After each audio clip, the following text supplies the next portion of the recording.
আসসালামু আলাইকুম ওয়া রাহমাতুল্লাহি ওয়া বারাকাতুহু। সহিহ হাদিসের বিবরণ থেকে অবগত হওয়া যায় যে আখেরি জামানায় ইমাম মাহদীর আত্মপ্রকাশ কিয়ামতের সবচেয়ে বড় আলামত। তিনি আগমন করে এই উম্মতের নেতৃত্বের দায়িত্বভার গ্রহণ করবেন, ইসলাম ধর্মকে সংস্কার করবেন এবং ইসলামী শরীয়তের মাধ্যমে বিচার ফয়সালা শুরু করবেন। পৃথিবী হতে জুলুম নির্যাতন দূর করে ন্যায় ইনসাফ দ্বারা তা ভরে দিবেন। উম্মতে মুহাম্মাদী তার আমলে বিরাট কল্যাণের ভেতর দিয়ে থাকবে। ইমাম ইবনে কাসির রহিমাহুল্লাহ বলেন, তখন ফল ফলাদিতে প্রচুর বরকত হবে, মানুষের সম্পদ বৃদ্ধি পাবে, ইসলামের বিজয় হবে, ইসলামের শত্রুরা পরাজিত হবে এবং সকল প্রকার কল্যাণ বিরাজ করবে। ইমাম মাহদীর পরিচয়, তার নাম হবে আমাদের নবী করিম সাল্লাল্লাহু আলাইহি ওয়াসাল্লামের নামের সাথে মিল রেখে, এবং তার পিতার নাম হবে আমাদের নবী করিম সাল্লাল্লাহু আলাইহি ওয়াসাল্লামের পিতার নামের মতোই, এবং তিনি হবেন হাসান বিন আলী রাদিয়াল্লাহু তাআলা আনহার বংশ থেকে। ইমাম মাহদীর আগমনের স্থান, তিনি পূর্ব দিকের কোনো একটি অঞ্চল থেকে প্রকাশিত হবেন। পূর্ব দিক বলতে মদিনা মুনাওয়ারা হতে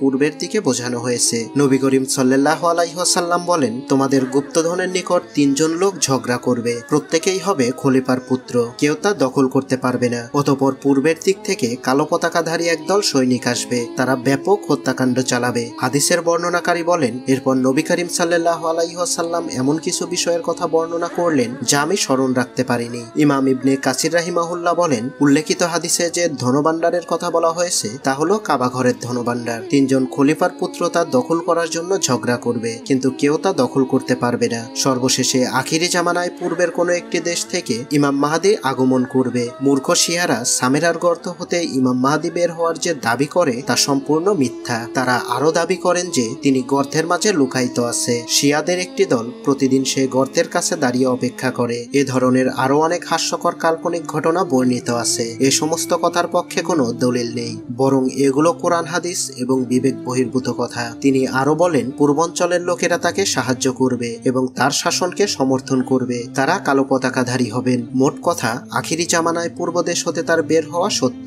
কাবা ঘরের পাশে তার হাতে বায়াত দেওয়া হবে। ইমাম মাহদীর আগমনের ব্যাপারে অনেক সহিহ হাদিস রয়েছে। কোন কোন হাদিসে প্রকাশ্যভাবে তার নাম উল্লেখ আছে, আবার কোন কোন হাদিসে তার গুণাগুণ উল্লেখিত রয়েছে। তার আগমন সত্য হওয়ার জন্য এ সমস্ত হাদিসই যথেষ্ট। আবু সাঈদ কুদরি রাদিয়াল্লাহু তাআলা আনহা নবী করিম সাল্লাল্লাহু আলাইহি ওয়াসাল্লাম হতে বর্ণনা করেন, আখিরি জামানায় আমার উম্মতের ভেতরে ইমাম মাহদীর আগমন ঘটবে। তার শাসনকালে আকাশ থেকে প্রচুর বৃষ্টিপাত হবে, জমিন প্রচুর ফসল উৎপন্ন করবে, তিনি মানুষের মাঝে সমানভাবে প্রচুর সম্পদ বিতরণ করবে, গৃহপালিত পশুর সংখ্যা বৃদ্ধি পাবে এবং উম্মাতে মুহাম্মাদীর সম্মান বৃদ্ধি পাবে। তিনি 7 বছর কিংবা 8 বছর জীবিত থাকবেন। আবু সাঈদ কুদরি রাদিয়াল্লাহু তাআলা আনহা থেকে আরো বর্ণিত হয়েছে, নবী করিম সাল্লাল্লাহু আলাইহি ওয়াসাল্লাম বলেন, আমি তোমাদেরকে মাহদীর আগমন সম্পর্কে সুসংবাদ দিচ্ছি। মানুষেরা যখন মতবিরোধে লিপ্ত হবে তখন তিনি প্রেরিত হবেন। পৃথিবী হতে জুলুম নির্যাতন দূর করে ন্যায় ইনসাফ দ্বারা তা ভরে দেবেন। আসমান জমিনের সকল অধিবাসী তার উপর সন্তুষ্ট হবেন। নবী করিম সাল্লাল্লাহু আলাইহি ওয়াসাল্লাম বলেন,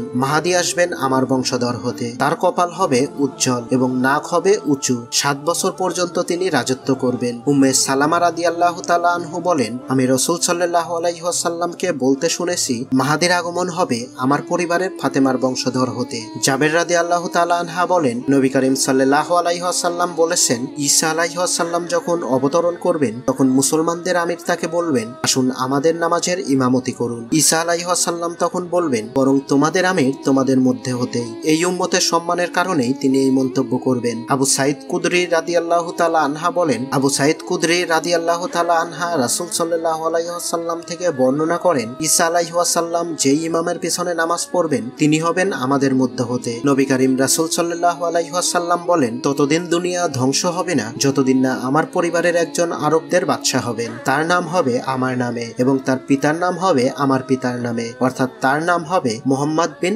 আব্দুল্লাহ। উম্মে সালেমা রাদিয়াল্লাহু তাআলা আনহা বলেন, নবী করিম সাল্লাল্লাহু আলাইহি ওয়াসাল্লাম বলেছেন, কাবা ঘরের পাশে একজন লোক আশ্রয় নেবে, তার বিরুদ্ধে একদল সৈনিক প্রেরণ করা হবে। সৈন্যরা যখন বাইদা নামক স্থানে পৌঁছাবে তখন জমিন তাদেরকে গ্রাস করে ফেলবে। উম্মে সালেমা রাদিয়াল্লাহু তাআলা আনহা আরো বলেন, আমি রাসূলুল্লাহ সাল্লাল্লাহু আলাইহি ওয়াসাল্লামকে জিজ্ঞেস করলাম, অপছন্দ সত্ত্বেও যারা তাদের সাথে যাবে তাদের অবস্থা কি হবে? উত্তরে নবী করিম সাল্লাল্লাহু আলাইহি ওয়াসাল্লাম বললেন, তাকে সহ জমিন ধসে যাবে, তবে কিয়ামতের দিন সে আপন নিয়তের উপর পুনরুত্থিত হবে। হাফসা রাদিয়াল্লাহু তাআলা আনহা বলেন, রাসূলুল্লাহ সাল্লাল্লাহু আলাইহি ওয়াসাল্লাম বলেছেন, অচিরেই এই ঘরের অর্থাৎ কাবা ঘরের পাশে একদল লোক আশ্রয় গ্রহণ করবে। শত্রুর সাথে মোকাবেলা করার মতো তাদের কোনো উল্লেখযোগ্য সৈনিক কিংবা অস্ত্র অস্ত্রশস্ত্র বা প্রস্তুতি কিছুই থাকবে না। তাদেরকে হত্যা করার জন্য একদল সৈন্য প্রেরণ করা হবে। সৈন্যরা যখন বাইদা নামক স্থানে পৌঁছাবে তখন জমিন তাদেরকে গ্রাস করে ফেলবে। আয়েশা রাদিয়াল্লাহু তাআলা আনহা বলেন, একদা রাসূল সাল্লাল্লাহু আলাইহি ওয়াসাল্লাম ঘুমের ঘোরে এলোমেলো কিছু কাজ করলেন। আয়েশা রাদিয়াল্লাহু তাআলা আনহা বলেন,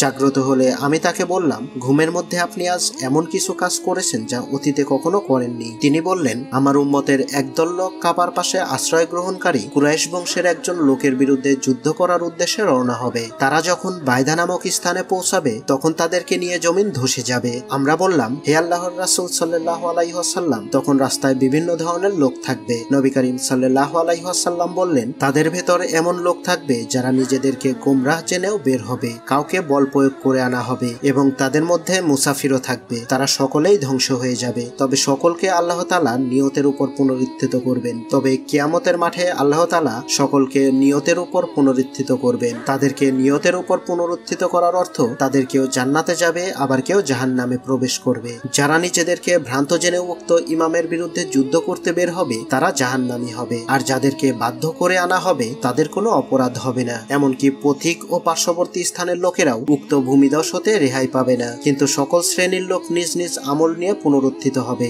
উপরের 3টে হাদিস থেকে জানা গেল, যে লোকটি কাবার প্রান্তে আশ্রয় গ্রহণ করবে তিনি হবেন কুরাইশ বংশের অন্তর্ভুক্ত। তিনি আল্লাহর সাহায্যপ্রাপ্ত হবেন এবং তার শত্রুদেরকে ভূমিধসের মাধ্যমে ধ্বংস করা হবে। আজকের এই আলোচনা থেকে আমরা জানতে পারলাম ইমাম মাহদীর আগমনের বিশ্বাস স্থাপন করা ওয়াজিব, কারণ তার আগমনের ব্যাপারে অনেক সহিহ হাদিস বর্ণিত হয়েছে। হাদিসের ভাষ্য অনুযায়ী আরো জানা যায় যে ইমাম মাহদীর সময় মুসলমানদের ঈমান ও শক্তি ধ্বংস করার জন্য দাজ্জালের আগমন ঘটবে। দাজ্জালের সাথে মোকাবেলা করার জন্য আল্লাহ তাআলা ঈসা আলাইহিস সালামকে পাঠাবেন। প্রিয় মুসলমান ভাই ও বোনেরা, আজকের ভিডিও এই পর্যন্তই। ভিডিওটি ভালো লাগলে অবশ্যই ভিডিওতে একটি লাইক দিবেন এবং শেয়ার করে সকল মুসলমান ভাই ও বোনেদের কাছে পৌঁছে দেবেন ইনশাআল্লাহ।